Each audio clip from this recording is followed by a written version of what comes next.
শিং মাছের ঘন ঝোল আর ধোয়া ওঠা গরম ভাত। খেতে বসলে কতই যে শান্তি, সাথে থাকবে এক গ্লাস ঠান্ডা পানি। মন বলে প্রাণটা আমার জুড়িয়ে গেল এই বুঝি। এমন সুস্বাদু টেস্টিফুল রান্নার উপকরণ আমি কিভাবে করেছি সেটাই আমি আমার বন্ধুদের সাথে শেয়ার করব। রান্নার শুরুতে আমি কি কি জিনিস নিয়েছিলাম আর কিভাবে এত মজাদার রান্না করেছি আজকে। সবাই তো এত মজাদার রান্না করে, কিন্তু আমার মতো মজাদার রান্না কেউ করতে পারবে না। আজকে আমি কি কি নিয়েছিলাম সেটাই বলি। এই বাটিতে 6 ধরনের জিনিস আছে। জিনিসগুলো হচ্ছে, প্রথমেই বলি, এটা হচ্ছে আদা, রসুন আর জিরা বাটা, হলো ধনিয়া গুঁড়া, আর এটা হচ্ছে গরম মশলা, পাশেরটা হচ্ছে হলুদ গুঁড়ো, লাল রঙের সেটা হচ্ছে মরিচ গুঁড়ো, সাদা রং যেটা হচ্ছে এটা হচ্ছে লবণ। সবকিছু আজকে আমি ব্যবহার করব রান্নায়। এই বাটিতে অনেকগুলো পেঁয়াজ কুচি নিয়েছি, আর পেঁয়াজ কুচিটা আজকে খুবই চিকন করে রেডি করেছি। এগুলো সবগুলো আমি নিজেই তৈরি করেছি। নিয়েছি প্রয়োজন মতো কয়েকটা কাঁচা মরিচ। কাঁচামরিচ আমি কিভাবে কোথায় ব্যবহার করি সেটা নিশ্চয়ই আমি বন্ধুদের সাথে শেয়ার করব। শিং মাছ ভুনা করার জন্য কয়েকটি শিং মাছ নিয়েছি আজকে আমি।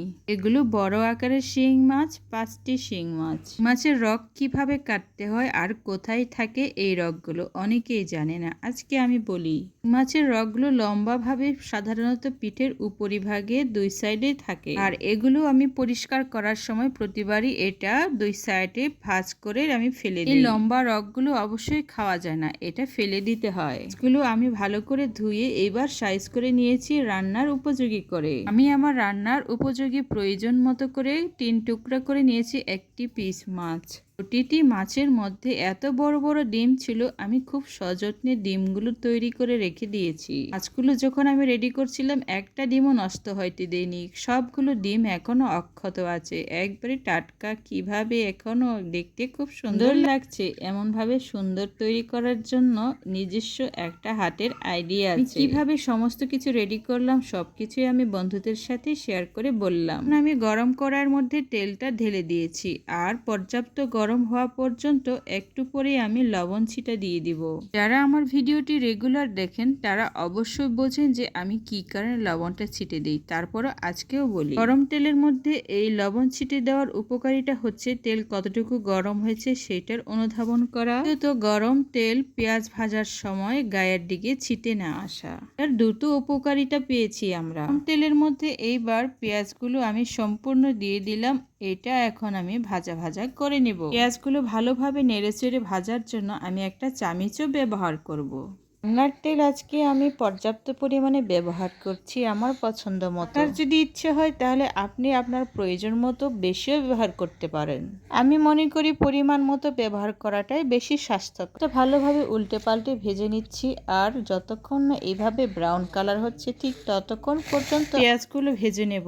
শিং মাছগুলো যখন আমি পরিষ্কার করছিলাম তখন দুই পাশের যে রগগুলো আছে সেগুলো অনেকে জিজ্ঞেস করছিল যে কিভাবে ফেলে দেন আপনি। আমি আমার ভিডিওটি তুলে ধরেছি কিভাবে এটা আমি পরিষ্কার করি, আর দুই সাইডে দুই অংশ কিভাবে ফেলে দিতে হয়। এই বিষয়টা একেবারেই অজানা, আর এভাবে রান্না করে ফেলে। আসলে এইটা পরিষ্কার করে রান্না করলে সেটা তৃপ্তিদায়ক হয় খাবারের বিষয়ে। খাবার খেতে গিয়ে যদি ওই রগটা চোখে পড়ে তাহলে খাবারের রুচিটাই চলে যায়। যারা আমার এই ভিডিওটি আজকে দেখবে তারা নিশ্চয়ই বুঝতে পারবে যে কোন জায়গায় রগটি থাকে আর কিভাবে ফেলে দিতে হয়। কৌশলে মাছের ডিমটাও কিভাবে গোটা রেখে দিতে হয় আর একবারই নষ্ট হবে না সে বিষয়ে সচেতনভাবে পরিষ্কার করা যায়। আমি সবসময় ঠিক এইভাবেই পরিষ্কার করে থাকি, আর শিং মাছের ডিমগুলো গোটায় রেখে দিই। তৈরি শিং মাছের ডিমগুলো কোনোভাবেই নষ্ট হয় না। আমি খুব সুন্দরভাবে সচেতনভাবে শিং মাছের পেটে শিং মাছের ডিমগুলো রেখে মাছগুলো সুন্দরভাবে গুছিয়ে তৈরি করি। আজকের এই মশলাগুলো আমি অনেক সুন্দরভাবে গুছিয়ে রেখেছিলাম রান্নার জন্য, আর এখন এই মশলাগুলো আমি কড়াইয়ের মধ্যে ঢেলে দিলাম। এগুলো যেখানে আমি গুছিয়ে রেখেছিলাম, এখন এই মাছগুলো আমি তরকারির মধ্যে দিয়ে দিব। মশলাগুলো ঘন হয়ে গিয়েছে, আর মাছটা দেওয়ার সাথে সাথে কোনো মতেই আমি এটা নাড়াচাড়া করব না। মাছটা দিয়ে দেওয়ার 2 মিনিট পরে আমি একটা চামচ নিয়ে এটা উল্টে পাল্টে দিয়ে দিব। মাছটা দেওয়ার সাথে সাথে ঠিক এইভাবে চামচ দিয়ে যদি নাড়াচাড়া করা হয় তখন এটা অনেকটাই অন্যরকম। মাছের যে নিজস্ব একটা গায়ের গন্ধ আছে সেটা সেন্টটা লেগে যায়। আমি চামিচ দিয়ে মাছগুলো উল্টিয়ে দিব, মাছের গায়ে মশলাগুলো লেগে যাবে আর ঠিক এইভাবে অনেক সুন্দর মাছ ভুনাও তৈরি হবে। শিং মাছগুলো ঠিক এইভাবেই খেতে হয় আর এইভাবে খাওয়ার মজাই আলাদা। অনেক ক্ষেত্রে দেখা যায় শিং মাছগুলো চাষ করা হয়, কিন্তু এটা টাটকা একবারে নদীর থেকে তুলে নিয়ে আসা শিং মাছ। এই টাটকা শিং মাছগুলো খেতে খুবই টেস্টিফুল হয়। গরম ভাত আর এই ধরনের ঘন শিং মাছের ঝোল থাকলে তো কথাই নেই। গ্রামেগঞ্জে এই ধরনের টাটকা শিং মাছ অনেক পাওয়া যায়, এতেও খুব সুস্বাদু হয়। শুধু সুস্বাদু বললেই ভুল হবে, অমৃত খাবার বলে নিতে পারেন। গ্রামের মানুষ এগুলো খেয়ে সুস্থ সবল শক্তিশালী হয়। এগুলো এখন চামিচ দিয়ে হালকা পাতলা নেড়েচেড়ে দিচ্ছি আর দেখতেও খুব সুন্দর লাগছে। রান্না করার সময় অল্প অল্প পানি দিয়ে এটা ভালো করে কষিয়ে নিতে হবে, খুব বেশি পানি দেওয়ার কোনো প্রয়োজন নেই। প্রয়োজন মতো 3 বারের মতো পানি দিয়ে তারপর রান্নাটা পরিপূর্ণ করতে হয়। এটাতে যদি টাটকা মশলা বেটে রান্না করা হয় তাহলে আরো খুব সুস্বাদু হয়। পানি দিয়ে বারবার মশলা কষিয়ে ঠিক এইভাবে ঘন ঝোল করার মধ্যে টেস্টই অন্যরকম। টেস্টিফুল খাবার গ্রহণ করতে হলে ঠিক এইভাবেই রান্না করতে হবে আর এইভাবে রান্না করার মজাই অন্যরকম। রান্না যদি আপনাদের ভালো লাগে অবশ্যই আপনারা সাবস্ক্রাইব করে রাখতে পারেন আপনাদের টাইমলাইনে ভিডিওগুলো পাওয়ার জন্য। সাবস্ক্রাইব করা থাকলে আমার ভিডিওগুলো আপনাদের টাইমলাইনে সুন্দরভাবে চলে যাবে আর আপনারা রেগুলার আমার ভিডিওগুলো দেখতে পারবেন। যখন ইচ্ছে তখন আপনারা যে কোনো মুহূর্তে আমার ভিডিওগুলো আপনারা পেয়ে যাবেন। এটা হচ্ছে যে কোনো চ্যানেল সাবস্ক্রাইব করার একটা উপকারিতা। কড়াইটা ঢাকনা দিলে ভালো হয় আর মাছটা স্ফুটনাঙ্ক হয়ে ভালোভাবে নরম হয়ে যায়। এভাবে ঢাকনা দেওয়ার পর আবার দেখি আমার রান্নাটা অনেকটাই সুন্দর হয়েছে আর মরিচের ফ্লেভার পাওয়ার জন্য আমি কাঁচা মরিচগুলো দিয়ে দিয়েছি। কাঁচা মরিচের ফ্লেভারটা পাওয়ার জন্য রান্নার শেষের দিকে ঠিক এইভাবে গোটা গোটা কাঁচা মরিচটা রেখে দিলে অনেক সুন্দর ফ্লেভার আসে রান্নার জন্য। খুবই একটা দারুণ একটা ট্রিক্স, আপনিও গ্রহণ করে দেখতে পারবেন, দেখবেন অনেক সুন্দর ফ্লেভার আসে রান্নাতে।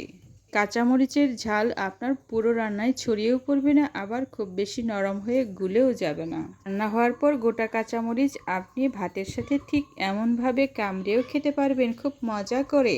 রান্নার ঘন ঝোলটা এতটাই সুন্দর আর টেস্টিফুল হবে তা তো দেখতেই পাচ্ছি। রান্নার ঝোলের কালার আর ঘনত্ব দেখে বোঝা যাচ্ছে খুবই টেস্টিফুল রান্না হয়েছে আজকে।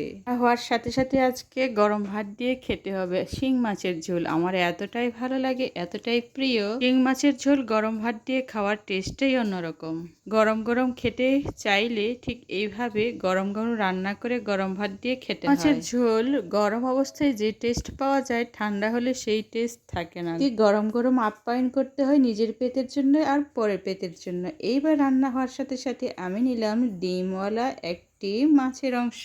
ঝোলের কালারটাও এতটাই টেস্টি হয়েছে, খুব সুন্দর ঘন, আর এই ঝোলটা দিয়ে আমি আমার খাবারটা পরিপূর্ণ করতে পারবো। এক পিসের জায়গায় আমি আরেক পিস নিয়েছি। এইবার তো আমার প্লেটটা ভরাট হবে আর আমার খাবারটাও পরিপূর্ণ হবে। এগুলো মেখে খেলে এতটাই টেস্ট আর এতটাই স্বাদ লাগবে না, আহ কি শান্তি লাগবে। সাথে করে একটা কাঁচামরিচও নিয়েছিলাম আর কাঁচামরিচটা চিবিয়ে খেতে খুবই ভালো লাগছিল। অনেক ধন্যবাদ যারা আমার ভিডিওটি শুরু থেকে শেষ পর্যন্ত দেখেছেন আর অনেক অনেক শুভকামনা আপনাদের জন্য। আপনাদের জন্যই আমি একটু একটু করে সামনের দিকে এগিয়ে যেতে পারছি। আপনাদের এই অংশগ্রহণমূলক সহানুভূতি কোনো মতেই ভোলা যাবে না। অসংখ্য ধন্যবাদ আমার প্রিয় বন্ধুদের, আমার নতুন যারা সাবস্ক্রাইব বন্ধু আছে তাদেরকেও অনেক অনেক ধন্যবাদ। ধীরে ধীরে আমার পরিবারে যারা অংশগ্রহণ করছেন তাদেরকেও অনেক ধন্যবাদ।